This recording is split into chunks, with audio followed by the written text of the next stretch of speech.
Bismillahirrahmanirrahim. Lakukan sesuatu yang beresiko, tetapi yang diridhoi Allah ya. Karena kalau beresiko nggak diridhoi Allah kan bahaya. Nggak ada akad berarti dengan Allah. Sesuatu yang beresiko tapi diridhoi Allah. Saya pernah ngebuktiin itu berkali-kali. Menikah. Kok beresiko Ustaz? Nggak punya modal nikahnya. Kan standar pertanyaan paling mainstream tuh kalau mau nikah apa? Dari calon mertua. Kerjanya apa gitu kan ya? Paling mainstream tuh. Kalau saya ditanya kerjanya apa? Belum punya pekerjaan. Terus gimana ngasih makan? Allah yang ngasih makan. Tapi pede jawabnya, sampai mertua juga. Belum lagi ngeluarin dalil ya. Kan ustadz lah ya, banyak dalil ya. Ayat, hadis, banyak lah udah saya kumpulin, bisa jadi satu buku tuh. Khusus ayat dan hadis untuk melamar. Mudah-mudahan nanti bisa di-share ayat dan hadis, bahan untuk melamar, nembak calon mertua lah. Pak, itu ada tuh hadis ya, cuman saya agak-agak ragu nih bunyinya kayak gimana tuh, kurang lebih sih yang pernah saya dengar dari Ustadz nih hadis sahih loh Pak. Kalau datang seorang pemuda yang baik akhlaknya gitu kan ya, jangan ditolak. Itu saya pernah dengar, pernah sih. Nah gimana Pak? Saya beres langsung urusan. Masa dia mau nolak hadis kan ya? Ingkar sunnah tuh nah jadinya bahaya. Duh jangan pakai hadis deh dan segala macam. Nggak mungkin dia ngomong kayak gitu. Nikah tuh nggak punya modal, tapi ya bismillah aja lah, gambling kan. Masa saya mau taat kepada Allah dibiarin telantar kan nggak mungkin. Kan menikah itu untuk taat kepada Allah kan. Gua hawa nafsu, emang hawa nafsu. Masa nikah nggak pakai hawa nafsu? Ini ada yang keliru di masyarakat kita. Katanya nggak boleh menikah karena hawa nafsu. Bukankah nikah itu adalah solusi buat hawa nafsu? Oh nikah tuh nggak karena Allah tuh, karena nafsu. Nggak berbenturan dua hal ini. Tapi kalau dia menikah karena hawa nafsu dan ingin menghalalkan dengan terhormat hawa nafsu itu namanya karena Allah. Nggak ada cerita karena Allah berarti nggak melibatkan hawa nafsu. Nggak kayak gitu sih bahasanya. Sama kayak kita kerja nih. Lo kerja karena pengen gaji itu bukan karena Allah. Pengen gaji dan karena Allah itu nggak berbenturan. Kenapa kita pengen gaji? Karena kita pengen mendapatkan rezeki yang halal dan menafkahi keluarga. Dan itu semuanya karena Allah. Jadi nggak dibilang, gue jangan mengharapkan gaji, harapkan pahala. Pahala itu salah satunya gaji. Karena pahala dalam bahasa Arab nggak ada pahala, yang ada al-jaza, al-ajru. Al-jaza itu artinya balasan, al-ajru itu artinya upah. Upah itu bisa dalam bentuk kesehatan, bisa dalam bentuk materi uang, bisa dalam bentuk kebaikan di akhirat, bisa dalam bentuk terhindar dari api neraka, dan seterusnya. Itu al-jaza, al-ajru. Termasuk mendapatkan hak kita dalam sebuah pekerjaan. Nggak masalah mengharapkan saya kerja di Telkomsel, kenapa gajinya gede? Nggak apa-apa, selama yang kita dapatkan itu halal. Tapi kalau yang kita kejar gaji gede dan syubhat, apalagi haram, itu bukan karena Allah. Termasuk menikah, menyalurkan. Kenapa kamu menikah? Karena saya pengen menyalurkan kebutuhan biologis saya secara halal. Wah, nggak karena Allah nih, nafsu nih. Emang nafsu, emang kenapa? Bukankah Allah mengatakan litaskunu ilaiha? Apa arti litaskunu ilaiha? Supaya tenang, supaya jadi nyaman, gejolak di dalam diri kalian dengan cara kepadanya. Itu bahasa. Dan di Al-Mu'minun juga dikatakan, walladzina hum li furujihim hafizun. Kalau nggak bisa hafizun, maka dia salurkan. Gimana cara nyalurinnya? Dua, illa ala azwajihim. Yang kedua nggak usah dibahas. Yang satu aja, illa ala azwajihim, kepada istri mereka. Bukan istri mereka, istri-istri mereka. Illa ala azwajihim. Kalau dia menyalurkan dengan cara yang lain selain yang dibolehkan kayak gitu, kata Allah, faulaika humul adun. Dan Allah nggak suka kepada orang yang melampaui batas. Jadi menikah karena Allah, karena saya ingin menyalurkan kebutuhan biologis secara halal misalnya. Makanya mencari yang sesuai dengan kriteria masing-masing. Kalau misalnya ada yang kriterianya harus yang Arab, cari aja Syarifah, Habaib, apa. Kalau Habib perempuannya Syarifah kan ya. Atau saya pengen yang Oriental, pergi aja ke Korea lah atau ke Jepang. Saya pengen yang misalnya etnik, bisa di Indonesia misalnya. Ini mas selera, nggak masalah. Bukankah Nabi justru mengatakan memilih perempuan itu yang pertama justru fisiknya? Walaupun yang paling berharga bukan fisik, tapi tetap ditaruh yang paling depan, karena itu yang ketahuan duluan kan. Kita nggak mungkin tahu kesolehannya langsung ketika awal ketemu ini soleha banget nih, belum tentu. Ketika udah kenal dekat baru tahu ternyata dia rajin tahajud, rajin tilawah. Walaupun kadang-kadang kita ngelihat dia di Instagram postingan terakhir tilawah, alhamdulillah 1 juz hari ini misalnya. Saya kayak gitu. Tapi rata-rata yang pertama dilihat fisiknya kan ya. Walaupun fisik banyak menipu sih, hasil editan segala macam. Pas ngeliat orangnya, lebih cantik dari di Instagram sih. Dia salah ngedit. Ini artinya teman-teman, kalau menikah itu karena Allah, kenapa takut? Bukankah Allah sendiri berjanji kalau mereka fuqara, apa arti fuqara? Gak punya apa-apa. Kalau miskin masih punya apa-apa, cuma dikit.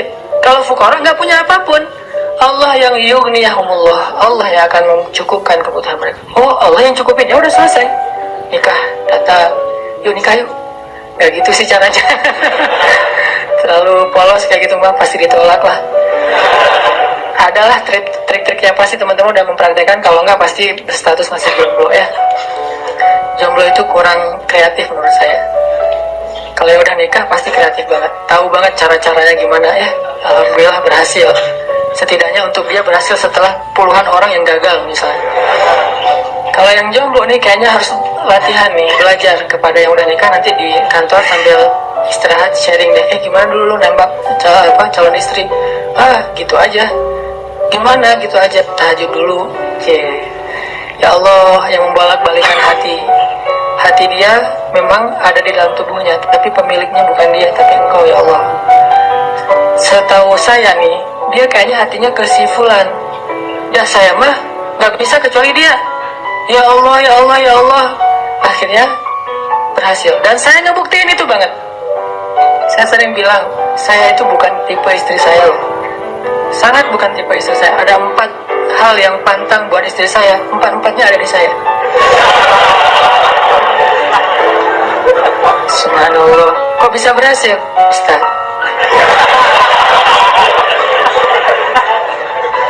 Dia berdoa, ya Allah, jangan itu, jangan itu, jangan itu, jangan itu.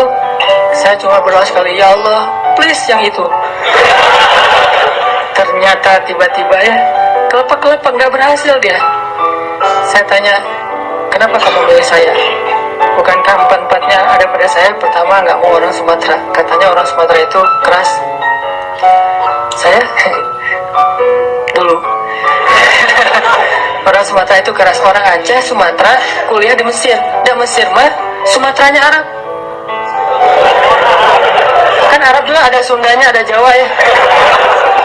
Sundanya Arab itu kayak Yaman, itu Sundanya Arab, lembut-lembut. Sampai Nabi sendiri mengakui kan, orang Yaman itu hatinya lembut. Kalau Jawanya Arab itu yang ulet gitu kerja tuh Palestina. Karena Palestina itu terkenal dengan keteguhannya.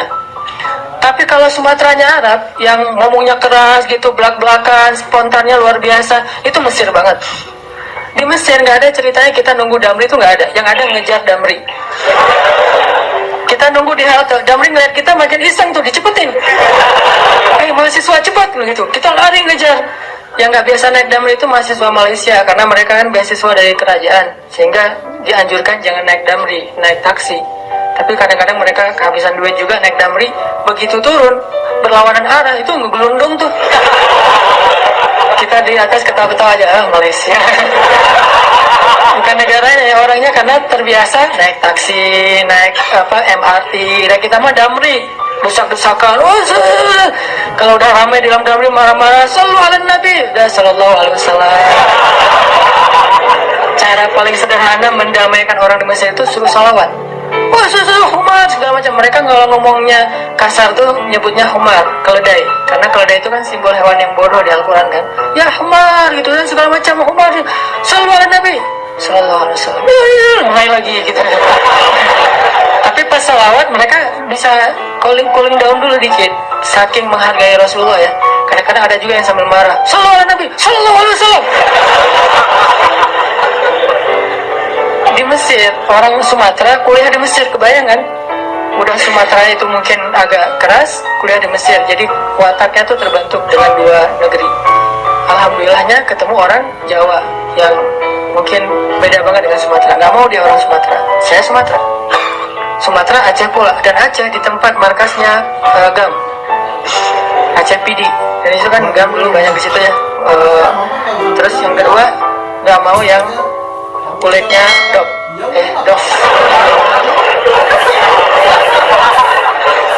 Kebanyakan ke pantai misalnya. Saya nyebutnya nggak dop sih, nyebutnya eksotis gitu. Ketiga, nggak mau yang berewokan. Nggak usah tanya kenapa. Keempat, nggak mau anak pesantren. Ini juga nggak tahu kenapa nih. Empat-empatnya ada di saya nih. Ya Allah, please jangan itu. Ya Allah, saya pengennya itu. Kuat-kuatan doa. Ternyata doa saya lebih diijabah. Tadi kan, Ustaz. Pas ketemu sama dia, kenapa kamu mau sama saya? Padahal empat-empatnya ada di saya. Karena kamu punya yang kelima. Apa? Hati kamu. Nggak gitu sih ngomongnya.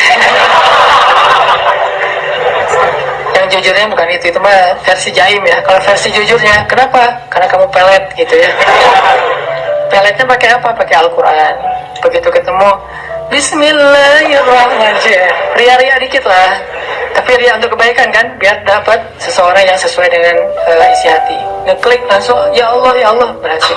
Dan setelah itu, biarin Allah aja yang ngatur. Mau kerja apa, mau tinggal di mana. Ternyata alhamdulillah saya ngerasain justru rezeki itu Allah mudahin setelah menikah. Dulu awal-awal saya datang ke Bandung, kita ngontraknya itu di rumah yang tempat pembuangan sampah di Tegalega tuh, di salah satu lapangan di Bandung, di pojok Tegalega itu ada pembuangan sampah. Kita tinggal di situ. Paling murah soalnya di situ. Mulai saya usaha nerjemahin buku, nggak ada yang mau nerbitin. Terjemahannya jelek katanya. Ya udah deh. Mungkin bukan terjemahannya yang jelek, melihat muka saya dia sebel. Banyak orang yang lihat muka saya tuh sebel, termasuk tadi calon istri saya pertama ngeliat muka saya, apaan sih nih orang kayak gini banget. Sekarang kok gini banget ya kamu. Tuh terjemahin buku nggak bisa. Akhirnya saya nulis buku sendiri karena nggak bisa nerjemahin, nulis aja sendiri. Capruk aja pokoknya, nulis apa yang bisa ditulis. Ditaruh ke penerbit juga nggak ada yang mau nerbitin. Ada satu-satunya penerbit mau nerbitin, katanya royaltinya sedikit banget dan bayarnya setahun sekali. Bayangin royalti setahun sekali, sedikit sekali lagi tuh. Akhirnya saya terbitin sendiri, jadi penerbit, jadi direktur, jadi penulis, jadi kuli. Angkat buku pakai kotak Marlboro, lintasin Jalan Soekarno-Hatta, ngirim ke Sumatera, Kalimantan. Pelan-pelan akhirnya usaha nambah dari penerbitan ke jual pulsa. Jadi saya dulu pernah jadi vendor gitu sih, bahasa kerennya vendor Telkomsel gitu ya. Saya tuh jual pulsa, ada 60 cabang pulsa di Bandung sebelum ada di Alfamart dan Indomaret. 60 cabang pulsa. Terus nambah lagi ke jual beli mobil second, jual beli dikira orang kaya banget, padahal gonta ganti aja karena emang dijual. Tapi yang harga murah di bawah 100 juta, bukan yang mobil mahal. Terus coba-coba di properti. Ternyata Allah mudahin setelah menikah. Karena kenapa? Allah yang janjiin. Allah nggak mungkin ingkar janji. Gambling dikit lah di awal. Tapi di tengah dan di akhir kita akan melihat banget gimana Allah nunjukin kebenaran janji-janjinya.